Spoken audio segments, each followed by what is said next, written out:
Okay, so hey guys, welcome back to another Access 72 video. Pleasure to be joined by Nicola Hopewell today. Nicola, weigh-in day, how are we feeling? I'm feeling really good, thank you. Good to hear, and so, of course, fine now at flyweight, and for, I suppose, weight cuts, is it now more comfortable for you? Yeah, it's all right. Like, this is my natural weight anyway. I've not had a lot to lose for it. I used to walk around at the super flyweight, so I weren't really losing anything, where the other girls were boiling down and then getting in the ring a lot heavier than what I was. So yeah, I think for this one it's worked out quite well, yeah, the weight. Of course, and I suppose you're still so early on in your career, and is it nice to have now found a weight which you're more comfortable at? Yeah, definitely. I mean, some of my 6-round fights, like half of them have been at flyweight, so I did know I could make the weight. So yeah, I plan on sticking at this weight now. And I suppose coming off the defeat just the end of last year, I believe it was, and has that taught you a lot about your body and I suppose about your mindset as well? Yeah, I mean, both really. It did teach me that I were in the wrong weight category. I mean, I was very small compared to when we were on the day. And yeah, the mindset as well. I think that fight prepared me for this one, and mentally I'm a lot more aware of what's going to happen, what the 10 rounds feel like. So yeah, I feel that it was a massive learning, that loss. So I take it as a positive. But as a fight, I was there watching it, and it was an amazing fight, and I suppose is that credit to your entertaining style? Yeah, I mean, I feel like most of my fights are that entertaining style, and I do get stuck in. And but I think this one, it will be entertaining, but I think you'll see different things I've been working on as well. And I suppose is that maybe you saying, without giving too much away, that you're going to put on a bit of a boxing display? Yeah, definitely. Of course. And I suppose as an opponent, Gemma Rueg, somebody who's fought a lot of the top girls and been around, and you know she's going to be up for this very much. And are you prepared for a game, Gemma? Yeah, I mean, I hope the best Gemma turns up. Like, I've prepared for Gemma like she is a world champion, and I never overlook any of my opponents. I've seen Gemma's record, I've seen who she's been in with. She's very experienced. She's never been stopped. So I know that I'm there for the full 10 rounds, and she's going to give as good as she gets. And I suppose, would you say that obviously you've had these 6-rounders, but would you say that you are more of a 10-round type fighter? I'd say so, yeah. I am comfortable doing the 10 rounds, so yeah, I'd say so.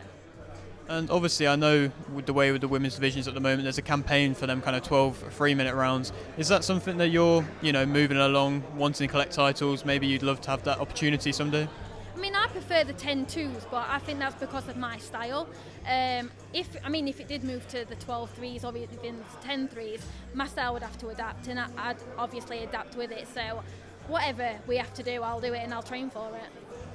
That's the perfect mentality. And I suppose currently, what would you say is your main motivation for the sport? My main motivation is just going up there, doing the best I can, collecting any belts that I can collect. And I'm from Worksop, and there's not really any boxers come from Worksop, so it's just for the kids in Worksop and the younger generation just to look up to me as well and think I can do that too, and I can go boxing, I can collect belts as well, or any sport really. They can do it.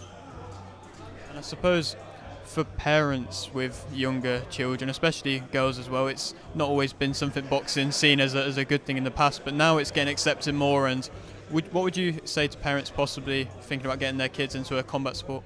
I mean, I'd say encourage them, because if they're passionate about it, they'll stick to it and they'll stay dedicated, and they'll get good at it. It don't matter if they've got natural talent or not. If they stick at something and have the passion for it, they'll do well in that sport. And I suppose when you're in the gym, are you offering out advice to the other fighters around? Yeah, definitely. I mean, we've got some young girls at our gym. My sessions usually cross over, but if I am in the gym, there's a little girl that I usually take on pads as well. Like, she's really dedicated, and with Ebony being in the gym now, she gets the t-shirts, and we've signed them for her. She'll walk around in that t-shirt and train with us. So she just looks up to us, and I think it's a really good thing. And her parents encourage her as well. No, it's amazing. And of course you've got Ebony Bridges backing you. You've probably spoke so much about her already, but what has she done for you, I suppose if you can sum that up? I mean, Ebony's been my friend now for quite a few years, even from when she lived in Australia. We've been really good friends, but I think having her in the gym, and she's been in the gym for my whole camp for this fight, she just adds that extra motivation, that extra push. It's another pair of eyes, like I've already mentioned, like we do spar, we do our sessions together, but sometimes she trains before I do, so if that does happen, there are occasions where she will stay after and she'll watch me on the pads, and her ring IQ is really good, so she does point little things out, like why don't you try this, or why don't you try that, or just get your feet like over a little bit, and we work to it, like me and my coach, we work to what she says and her advice, and just take that on board and use her boxing IQ, because it's really good. So having Ebony there as a friend and a mentor and gym mate, like you can't wish for better support. No, it's great to see you talk about her so highly, and I suppose the team around you in general, the gym that you have around you, it's a great gym, and how important is it to have just such a good team around you? Yeah, I mean, this is the best support I've ever had from a gym. I mean, all the coaches, they're going to be there tomorrow. We've got supporters coming from the gym. Just as a group of professional fighters and amateur fighters, we all stick together. So yeah, it's really important, and I have got that now. And just two more, I really appreciate your time, and a question which I'm trying to ask a lot of fighters at the moment, other than of course winning, and that's probably is the best part of boxing, what would you say otherwise is your favourite part of the sport? Do you know what? Apart from the actual fighting in the ring, I'd say the training, because like there's so much and it's so different. So you've got your strength and conditioning side, you've got your runs, you've got your sparring, you've got your pads. So there's always something that you can be improving on, and that's what I love. That's the part I do like. Amazing answer. And the final question, just for the support coming out for you, what would you like to say to them? I just want to say a massive thank you to everyone that's come into Magna, especially my sponsors as well. They've been a massive support during this fight camp. So yeah, big shout out to my sponsors, to my family, my friends, and my fans who are coming on Saturday. Brilliant. Nicola, thank you very much. Thank you.